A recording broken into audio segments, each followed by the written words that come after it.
할렐루야. 그리스도의 평강이 여러분 마음을 조장하게 하시기 바랍니다. 자, 오늘은 먼저 지난번에 삼남선교에서 영상이 있기는 한데 그걸 캡처해서 사진을 한번 볼 걸 그랬네 하는 생각이 지금 들었는데 좀 늦었네. 그래, 하여튼 삼남선교에서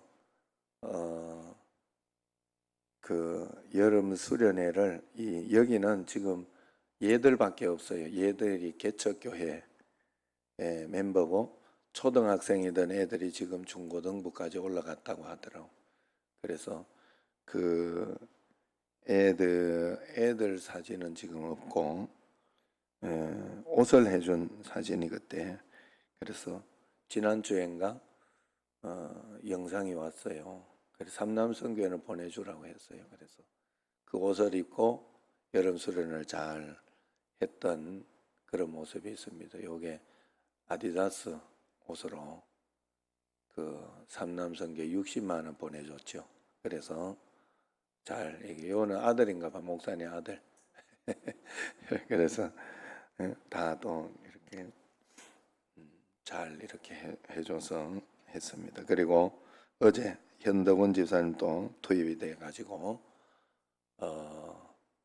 요렇게 이제 지금 있던 데가 이제 하나씩 이제 요거는 벽지 또 그래 요렇게 벽지 먼저 바르고 다 떼 가지고 지금 위에 이렇게 올라 있던 것이 밑으로 가 있잖아요. 그죠? 그렇게 해서 또 넘겨봐요. 그리고 밑으로 다 되어 있는 거예요. 저게 사진. 이게 이제 사진 찍어 놓은 건데 오늘 이제 이영호 집사님 이제 투입이 되는 거예요. 그래가지고 그 아들 이상혁이까지 오늘 가서 도와줄 거지? 네, 그래. 또 우리가 딱 가서 이제 또 일을 또 이렇게 해서 밑에 하고 옆에까지 이렇게 하면 내일은 아주 멋진 사진이 쫙 나옵니다. 그래서 현덕은 집사님이 땀이 많이 나고 일이 많이 이렇게 해서 힘들고는 했지만은 행복했다 이런 평가를 어제 내가 들었던 것 같아요. 그래서 돈 쓰고 힘 쓰고 고생하고 행복한 게 바로 이런 거예요. 예. 그래서 사람이라는 게 가난하다고 불행하다 이렇게만 생각하면 안 돼요. 또 이건 또 이 나름대로 이 부평 노숙자 사역 하시는 분이기 때문에 얻을 수 있는 또 기쁨일 수 있어요. 그 사모님이 얻을 수 있는 뭐 목사님도 기쁘겠지만 그렇게 얻을 수 있는 기쁨일 수 있어요. 그래서 그러기 때문에 각자 어떤 자리에 있든지 하나님은 개척교회는 개척교회의 기쁨이 있고 또 큰 교회는 또 큰 교회대로 베풀고 또 그렇게 하는 기쁨이 있고 그런 거예요. 그렇기 때문에 어느 자리에 있든지 자기가 맡은 바 책임을 다하고 또 내가 말씀 안에 살고 있느냐 하는 것을 잘 살펴보고 내 자신이 말씀 안에 살고 있는 걸음을 걷고 있으면 행복하다는 걸 절대로 잊지 마시기를 바랍니다. 오늘 또 출석을 특별한 게 뭐 있나 없나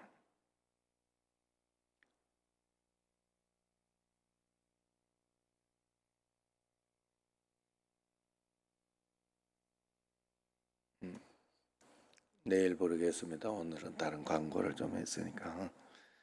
자, 오늘 말씀은 참된 참된 삶을 위하여 기도하라. 내가 정말로 잘 알고 있는지, 잘 파악하고 있는지 이런 것을 위해서 기도하라는 뜻입니다. 세상에는 우리가 알아야 할 것이 너무나 많습니다. 하지만 그 중에는 정말로 알아야 할 것도 있고 알지 못해도 전혀 상관없는 것들이 있습니다. 전자를 위해서는 시간을 사용하는 것은 현명한 일이지만 알지 못할 것을 위해서 이렇게 알려고 애를 쓰는 것은 취미라기보다는 낭비다. 그렇게 볼 수 있다는 거죠. 오늘 살아가는 현대인들은 후자에 너무 많은 시간을 사용하는 것 같습니다. 남는 시간이며 휴대폰 속에 인터넷을 이용해서 알지 못해도 전혀 상관이 없는 소식을 알기 위해 바쁘다는 거죠. 시간은 한정되어 있기 때문에 시간을 낭비하게 되면 시간을 정작 사용할 곳에 투입되지 않음을 알게 됩니다. 그러므로 지혜롭게 산다고 하는 것은 정말 알아야 할 것에 시간을 사용하는 것이죠.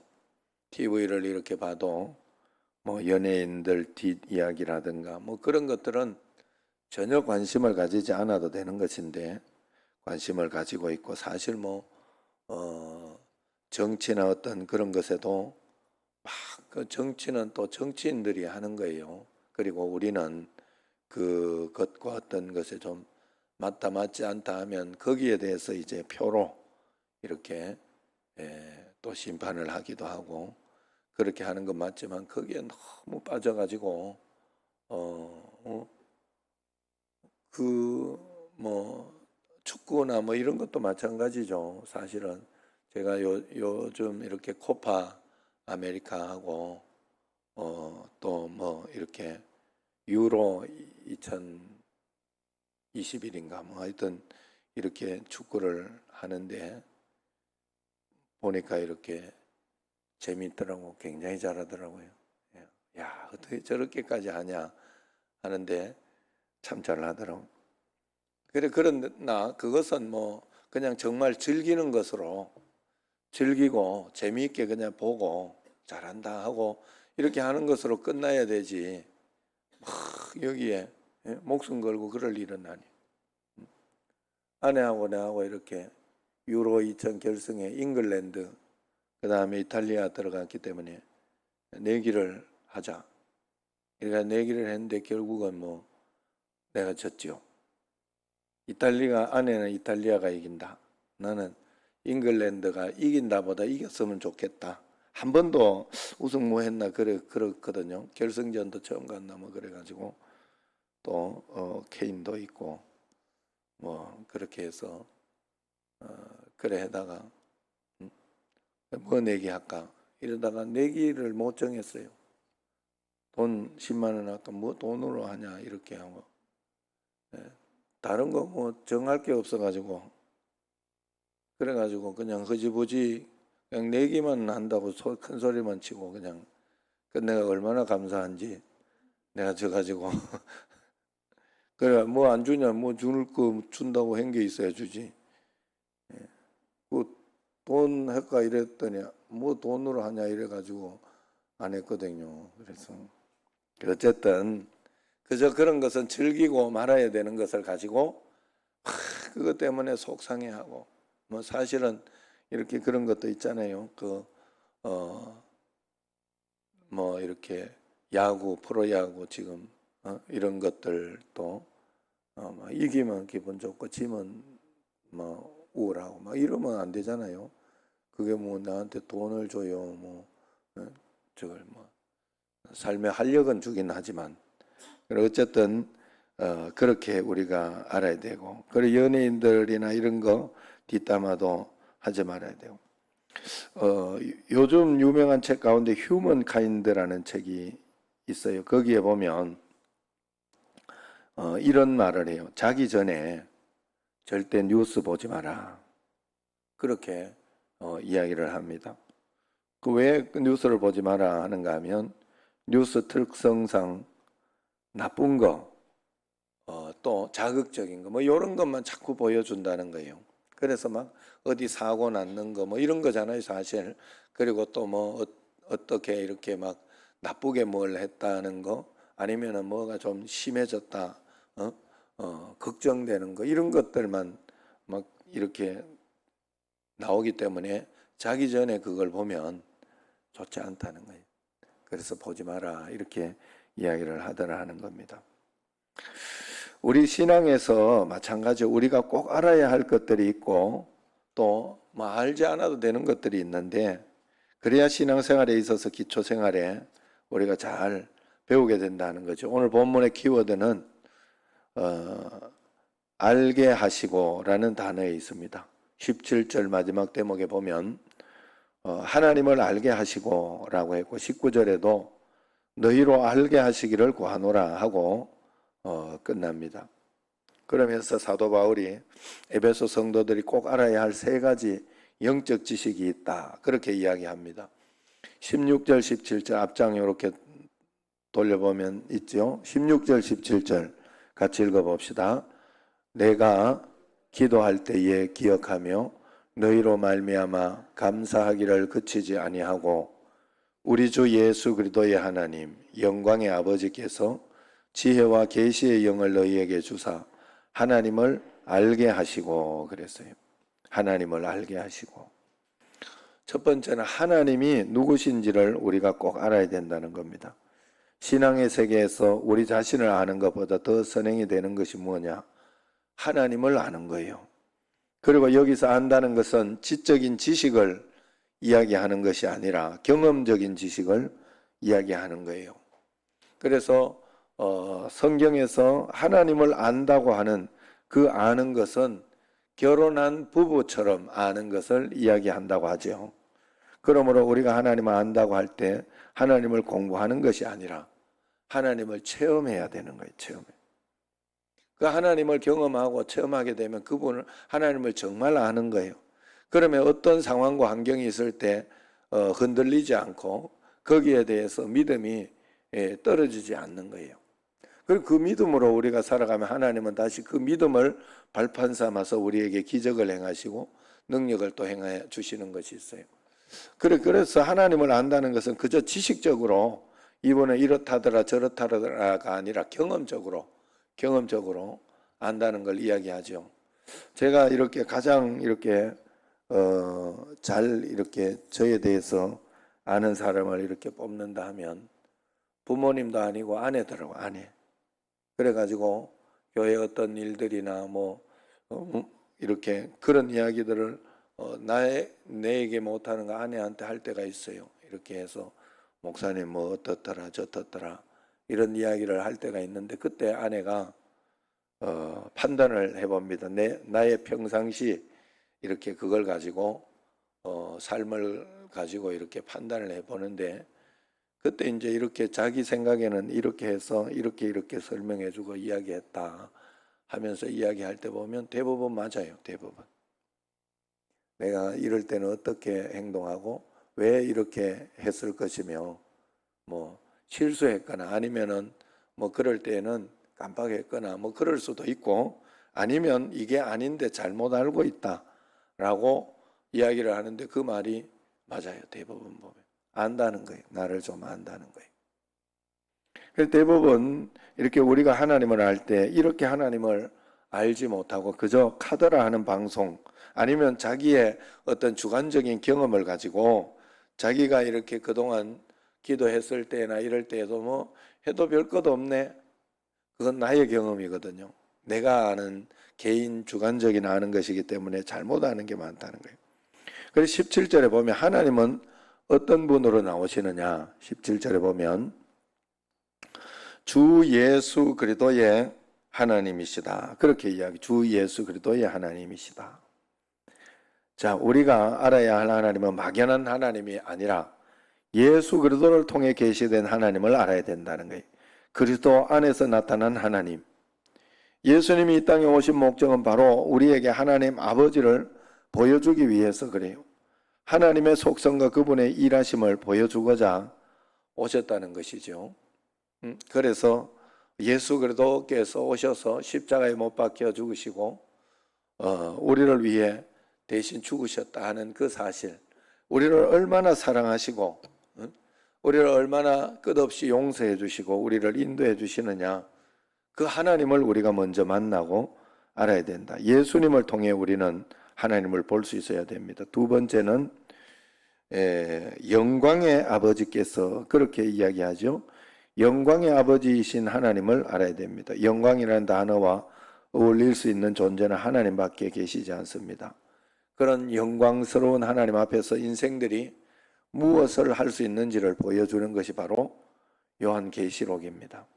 영광스러운 하나님을 뵙고서 인간이 할 수 있는 것은 찬양밖에 없다는 거죠. 그 영광스러운 하나님을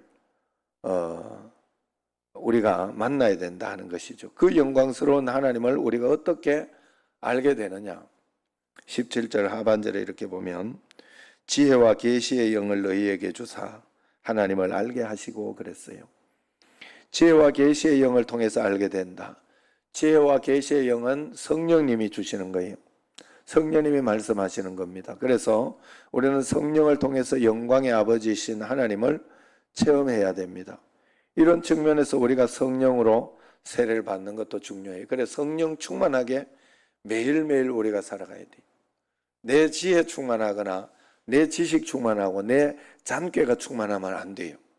매일매일 살아가면 하나님, 이건 또 가장 좋은 것으로 인도해 주신 줄로 믿습니다. 하나님 말씀대로만 따라가겠습니다. 순종하겠습니다 하고 그 하나님 말씀에 대한 용기, 하나님 말씀에 대한 뜻을 따라갈 수 있는, 그래서 우리의 결론은 영광의 아버지로 찾아가야 되잖아요. 그렇기 때문에 지혜와 하나님 총명을 받으면 언제나 하나님 영광 돌립니다. 찬양합니다. 요한계시록에 보면 거룩하다 거룩하다 거룩하다, 온 땅이 이렇게 그렇게 하나님을 찬양하고 영광 돌리고, 마지막 우리의 모습은 그런 모습이잖아요. 그게 하나님을 아는 것이다. 하나님은 영광 받으실 일밖에 해주지 않아요, 우리에게. 그래서 내가 실망하거나 낙심하거나 속상해하는 것은 하나님의 뜻이 아닙니다. 저도 이번에 사실 코로나가 이렇게 탁 되고 그렇게 하면서 하니까 굉장히 기분이 안 좋더라고요. 기분이 안 좋고 또 어떻게 이렇게 이 시기를 또 어떻게 지나갈까 하는 그런 마음이 있는데, 참 감사하게도 또 이렇게 특별 새벽기도, 여러분 이 특별 새벽기도에는 주눅 들면 안 돼요. 더 좋은 기도하시고 더 하나님 앞에 매달리시고, 이 기회를 주신 하나님이 특별히 기도를 많이 하라고 기회를 주신 거니까 이것을 간절히 또 잘 지켜내시기를 바랍니다. 신앙의 이야기는요, 연수가 갈수록 경험하는 하나님의 광대하심이 달라지는 거예요. 우리가 돈이 많아지고 어떻게 그렇게 많이 생기면 뭔가 구매할 때 자유의 영역이 넓어지잖아요. 살 것이 많아지고 그렇게 하잖아요. 사실 저도 이렇게 처음부터 이렇게 막 어떤 돈만 우리가 많아지고 그렇게 하면 교회만 당장 두들 부수고 하지 않겠어요? 새롭게 하려고 하지 않겠어요? 그러나 신앙도 마찬가지. 해가 갈수록 하나님을 믿는 믿음이 좋아지고 신앙의 연수가 넓어지면서 신앙이 커지면 우리가 하나님에 대한, 하나님을 아는 것에 대한 사이즈도 달라지는 거예요. 그래서 남들이 하지 못한 경험을 하게 되고 나면 내가 하나님을 믿는 믿음의 범위가 넓어지는 거예요. 사실 여러분들이 이렇게 하나님을 믿고 따라가는 것보다 제가 믿고 따라가는 게 아마도 조금 더 넓을 거예요. 여러분들이 하나님을 자꾸 경험해야 돼요. 그래서 하나님에 대한 폭이 넓어져야 됩니다. 사도 바울이 수많은 고난의 세월 속에서도 선교를 감당하고 그것에 대해서 오히려 마지막에는 도끼에 목이 잘리는 그런 순교를 했다 하는 게 사도 바울의 이 정설입니다. 그래서 어떻게 그런 순교를 할 수 있었느냐? 바로 사도 바울은 그 하나님을 만나는 경험이 넓어졌던 거예요. 그러면서 거기에 대해서 목숨을 걸어도 괜찮다 할 만큼 삼층천의 체험도 했고, 그런 것들이 바울의 인생 기저에 깔려 있었기 때문에 그렇습니다. 우리 신앙 기저에도 이런 하나님의 경험이 깔려 있어야 됩니다. 하나님을 자꾸 만나야 되고 주님께 영광 돌려야 된다 하는 거예요. 제가 우리 노회 일을 하시는 그 부노회장 장로님이 있어요. 그 남촌교회 장로님인데 이분하고 이야기를 하다가, 사실 큰 애 둘째 애가 딸만 있다고 하는가 그래요. 근데 이분이 큰 딸보다 둘째 딸이 늘 이렇게 좀 농땡이를 치면서 그러더니 그래도 또 이렇게 어느 날 정신 차리더니 또 교사가 되더라네, 학교 교사. 그래 학교 선생이 돼가지고 이제 선생을 하고 있는데, 그러면서 또 이제 남편을 만났는데 또 굉장히 부자 남편을 만났다고 그래요. 그래가지고 뭐 그 정말 그냥 육신적으로 볼 때는 남부러울 것이 없는, 뭐 아파트도 좋은 아파트 가서 살고 뭐 그런 어떤 자기 아파트고 그런 집에서 산다고 그래요. 그랬는데 그래가지고 그게 이제 부모님에게는 안심이 되고 좋은 것이 아니라, 이 애가 신앙이 없으니까, 신앙이 이제 그저 주일 신앙밖에 안 되니까 그게 너무 이렇게 걱정이 되고 그랬는데, 사실 그 집에 이제 그 집에 이제 난 애 손주가 이렇게 뭔 병이 걸렸다 그래요. 그래가지고 그것 때문에 온 집안이, 사실 그 작년 한 해는 그것 때문에 기도하고 그러느라고 막 정말 정신 없었습니다, 이렇게 이야기를 하더라고. 그런데 또 거기가 부자라 가지고 그 중앙대병원인가 거기, 서울 중앙대병원인가요? 그 삼성병원 말고 하나 또 유명한 데 있잖아요. 아산병원. 예. 거기에 이제 막 1억인가 기탁을 하면 특별 대우를 해준다네. 그래가지고 그걸 기탁해서 거기는 갈 때마다 뭐 이렇게 저 특실이나 이런 데서 진료를 받고 그렇게 한다고 그래요. 돈이 있으니까 그런 부분을 하는 거예요. 그런데 그것 때문에 온 집안이, 뭐 할아버지부터 막 난리 났겠죠. 그러면서 1년 동안 기도하고 간구하고 그러면서 이제 결국은 애가 이제 질병을 낳았어요. 낳았는데 하나 변화된 게 있다고 그래요. 둘째 딸이 이제는 새벽 기도를 계속 나온대. 그거 하나가 그 전까지는 아이 뭐 그렇게까지 믿나라고 하며 새벽 기도하는 신앙이 아니었대. 그런데 지금은 그 학교 선생이고 살 만큼 다 돈 있대요. 정말 돈 많대요. 그런데도 새벽 기도 주님 앞에 나오면서 기도하는, 그게 하나 가장 큰 축복입니다, 이러더라고 장로님이. 근데 그게 가슴에 와닿더라고, 마음에 와닿더라고요, 이야기를 듣는데. 그 애 때문에 하나님을 정말 만나게 되고 알게 된 거예요. 경험하게 된 거예요. 그것 때문에. 여러분, 우리가 하나님 앞에서 하나님을 바로 알면 그 다음부터는 정말로, 여러분 그래가지고 열심히 여러분 우리 정신제일교회도 새벽 기도를 해도 뭐 좋은 것도 없는 것 같고 그렇게 생각을 하면 안 돼. 과거와 지금을 항상 비교해 보세요. 과거와 지금을 별로 좋은 것도 없다 이렇게 생각되면 그런 분은 저한테 와서 이야기 좀 해주세요. 나는 그런 사람은 한 사람도 없다고 봐요.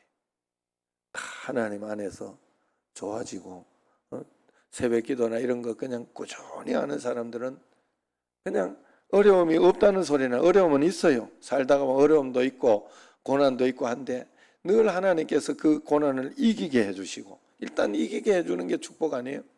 그리고 난 뒤에 언제나 하나님은 가장 좋은 것으로 인도해 주시고 역사해 주시는 것을 제가 보게 됩니다. 여러분들, 우리가 하나님 앞에서 그래서 이 새벽 기도를 하고 하나님 앞에 신앙이 꾸준하고 정말 미친 듯이 주님을 믿을 때 하나님은 우리의 모든 삶을 꽉 붙들어 주는 거예요. 사단으로 인해서 그냥 넘어갈 수 있는 어떤 그런 것들을 넘어가지 않게 해주시고, 그런 거 아니겠어요? 박모세 같은 어머니 같은 경우에도 박모세 때문에 넘어져도 몇 번 넘어져야 될 그런 인생임에도 불구하고 든든히 붙잡고 가고 있잖아요. 또 그 이 얼굴에 이렇게 막 그렇게 했는 희야 씨, 그 김희아 집사도 그것 때문에 넘어져도 얼마나 넘어져야 되는데 하나님을 붙들고 있음으로 인해서 이겨내고 있는 거예요. 그리고 행복한 삶을 자녀들과 함께 살아가는 거 아니겠어요? 여러분, 그런 것을 간과하면 안 됩니다. 하나님을 아는 것이 우선입니다. 두 번째는 하나님이 약속하신 미래의 소망을 또 알아야 됩니다. 18절 말씀 같이 읽어봅시다. 18절. 너희 마음의 눈을 밝히사 그의 부르심의 소망이 무엇이며 성도 안에서 그 기업의 영광의 풍성함이 무엇이며. 앞장 이렇게 펴보면 18절 있잖아요. 자, 우리가 예수님을 믿는 순간 미래가 보입니다. 하나님이 우리를 위해 예비해 놓으신 놀라운 미래, 궁극적인 미래가 보이기 시작합니다. 사도 바울이 이야기하는 소망은 그 기업의 영광의 풍성함이라 그랬어요. 유명한 설교가인 스펄전은 우리가 훗날 천국에서 누리게 될 영광이 생각보다 성경에 많이 묘사되어 있지 않다고 말합니다. 그 이유를 그는 하나님의 천국을 성도들을 위한 놀라운 선물로 준비하셨기 때문이라 그렇게 설명합니다. 마치 이것은 자녀의 생일을 맞이해서 선물이 무엇인지를 미리 알려주지 않는 아버지에 해당합니다. 성경에서 천국에 대한 묘사가 가장 많이 나오는 부분은 바로 요한계시록 21장과 22장입니다. 이 부분만 읽어도 우리는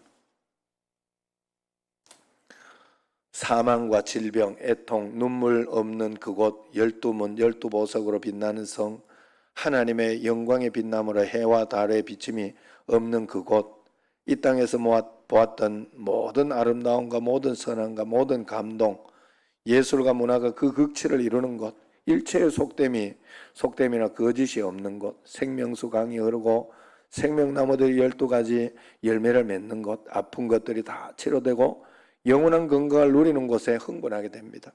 이런 영광스러운 것을 하나님께서 미래의 소망으로 우리에게 약속하셨습니다. 그러기에 우리는 그것에 대해서 정확히 알아야 됩니다. 그래야 세상의 어떤 영광에 취해 하늘을 놓치지 않는 그런 인생이 될 수 있습니다. 여러분, 육신의 것을 다라고 이렇게 보시면 안 돼요.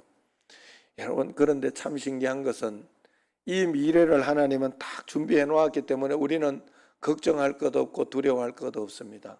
미래를 위해서 오늘 육신의 것을 쌓으면, 여러분, 우리가 하나님 나라를 위하여 하나님의 뜻을 위하여 오늘 육신의 것을 쌓으면 고난 중인데도 행복하단 말이에요. 내가 땀을 뻘뻘 흘리면서 내 돈 들여가면서 고생하고 있는데도 행복한 거예요. 그게 이 땅에 하나님께서 우리에게 주신 분복입니다. 그렇게 살아가는 사람은 어떤 일에 있어도 주눅들지 않습니다. 담대하고 당당한 어떤 믿음의 삶을 살아낸다는 거예요. 그게 예수님 믿는 거예요. 예수님 믿고 돈 많이 벌어가지고 그거 가지고 막 생색내고 그러는 삶이 인생이 아니, 그런 축복이 아니란 말이에요. 그건 축복이 아니라는 거예요. 여러분, 가난해도 하나님 앞에 나는 예수님을 믿고 저 천국에 소망이 있는 사람으로서 당당하게 살아가는 것이 예수 믿는 사람의 자세요. 이 땅에서 분복이에요. 그런 삶을 살아가는 사람은 이 어렵게 그렇게 막 그렇게 비굴하게 그렇게 살아가지 않습니다. 우리가 그런 삶을 우리가 하나님 앞에 꼭 살아야 그 소망을 볼 수 있어야 할 줄로 믿습니다. 여러분, 지금 당장 어렵더라도, 지금 당장 고난스럽더라도 하나님은 내가 믿음으로 오늘 내가 새벽기도 이거 잘 지키고 하나님 앞에서 믿음으로 살아가면 언젠가는 하나님은 반드시 역전시켜 주시고 인도해 주신다. 지금 내가 이 생에 안 내더라도 저 생에 가서라도 하나님은 인도해 주신다 하고 믿음을 가지고 우리가 기도하고 간구하고 나가면 하나님은 반드시 그 역사를 이루어 주신다 하는 거예요. 믿으시기를 바랍니다. 마지막 세 번째로 하나님이 약속하신 현재의 능력을 또 가르쳐 준다는 거예요. 19절 같이 19절 앞에서 보세요. 19절 시작. 그의 힘의 위력으로 역사하심을 따라 믿는 우리에게 베푸신 능력의 지극히 크심이 어떠한 것을 너희로 알게 하시기를 구하노라. 여러분, 저는 하나님의 뜻이면은 그때부터 이제 걱정을 하지 않습니다. 그런데 그 하나님의 뜻을 아는 게 어려워요, 사실은. 그런데 이제 하나님의 뜻을 자꾸 알아가고 또 경험하고 믿어가다가 보니까 요번에는 하나님 뜻이구나. 뭐 요번 같은 경우에도, 저번에 사실은 옷 같은 경우에도 그랬던 거예요. 뭐 이렇게 그 후배 목사 보고 그냥 이야기를 그래 한 번은 내가 도와줘야 되니까 우리가 매월 도와주긴 하지만 뭐 또 필요한 거 있으면 한번 이야기해봐라 이야기했더니 옷이 필요하다고 그러더라고. 그래가 그 알았다 그러고 이제 그 옷에 대해서 별 생각을 하지 않았어요. 그냥 해줘야 되겠다 어디서 또 해주나 이러고 이제 생각을 하고 있었는데 삼남성교에서 60만 원이 남는다 하더라고. 그 작년에 코로나 때문에 뭐 하지도 못하고 해가지고. 그래 하나님이 딱 정해 놓은 거예요. 딱 그거 맞게. 요번에도 마찬가지예요. 사실은 별로 뭐 어려움 없이 이렇게 할 거라고 생각했는데 갔다 오더니 이제 생각보다 판이 크다 이렇게 이야기를 해가지고 이게 쏘갔구나 이게 괜히 했다 그랬는데 쏘은 거예요. 이제 생각보다 이렇게 크지 않은 거 이제 거기서 그쪽에서도 그냥 그 정도 하면 또 자기들이 못해가지고 뭐 하거나 이러려고 했던지 하여튼 120만 원이라고 이야기를 해가지고 제가 그래서 120만 원이면 우리 여기 보내면은 뭐 이분들한테 이야기하고 하면 그거 뭐 반값에 충분히 하겠다 생각을 한 거죠. 저는 저쪽에서 견적을 걸어냈으면 이쪽에서는 그래 하겠다 생각을 하고 이제 왜냐하면 뭐 본인 헌신들을 하니까 헌신하고 또 최소한 원가에 다 할 거니까 그렇게 생각을 하고 그랬는데 아니었던 거예요. 그냥 거기도 그냥 이야기. 결국 본 게 뭔가 하면 하나님의 뜻이구나. 자기 여동생 온다고 해가지고 그래가지고 이제 창피하다고 그거라도 바꿔 놓으려고 이제 시작했던 것인데 결국 여동생도 안 오게 됐잖아요. 안 오게 돼. 물론 다음에 오겠죠. 다음에 와서 보긴 하겠지만은 조금 코로나 이제 조금 잠잠해지면 오겠지만은 또 그런 일도 있을 거고 또 요번에 같은 경우에 또 요 꽃들에 대해서 이렇게 잘 해줬던 그 박예영 권사의 남편 임금섭 안수 집사님인데 IT 그 내용 나오더라고요. IT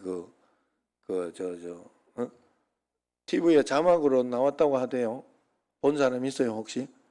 한국인 선교사 2명 이렇게 잘 빼내왔다고 협상해가지고 그거 지금 뉴스에 이렇게 어제 저한테 보내주더라고요.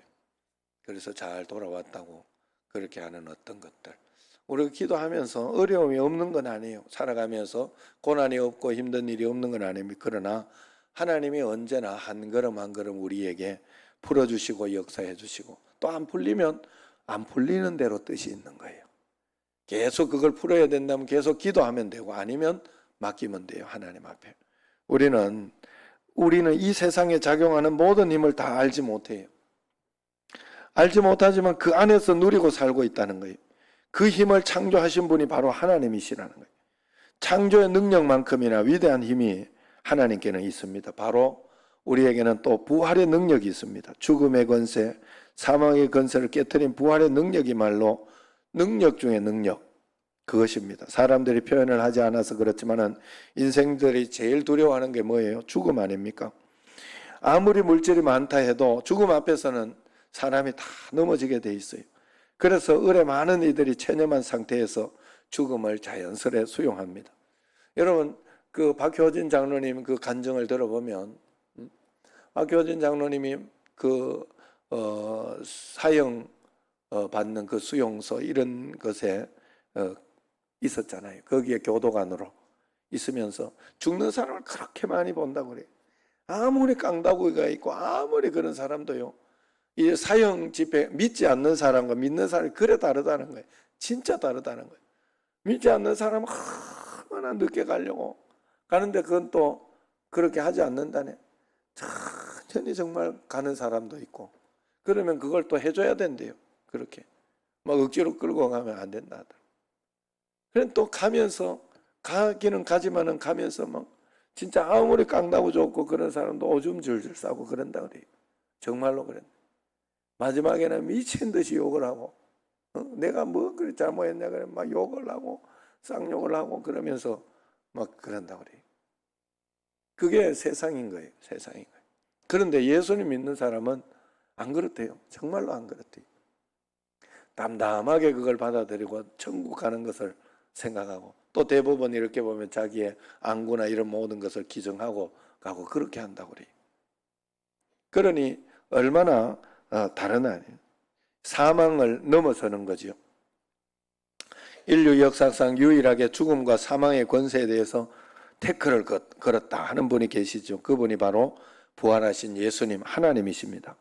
그렇게 모든 사람에 대해서 전무후무의 위세를 떨쳤던 사망도 주님 앞에서는 패배한 것입니다. 그러므로 죽음에서 부활하신 예수 그리스도를 믿는 자에게 사망의 권세가 아니라 부활의 능력이 있다. 우리에게는 부활의 능력이 있다. 그렇게 살아야 되는 거예요. 우리는 죽어도 죽는 것이 아니라 부활의 권능 속에 숨어 있기 때문에 죽어도 죽는 것이 아닙니다. 주님이 부활하였듯이 우리도 사망으로부터 부활하게 되는 것입니다. 이것이 왜 그래 중요하냐? 하나님께서 우리에게 미래의 소망만 주신 것이 아니라 현재의 삶에도 많은 것들을 이기도록 하기 위하여 부활의 능력을 주셨기 때문에 그렇습니다. 그러므로 우리는 현세의 삶에서 패배자로 사는 것이 아니라 승리자로 살게 해 주셨다는 것이죠. 여러분, 우리가 교회 출석하면서 다른 것은 다 알았는데 본문에서도 사도 바울이 에베소 성도들에게 권면한 것을 여러분 알고 계시나요? 하나님에 대해서 공부하는 것이 아니라 하나님을 실제의 삶에 경험하시기를 바랍니다. 또한 하나님이 약속하신 미래의 소망을 알아주시기를 바랍니다.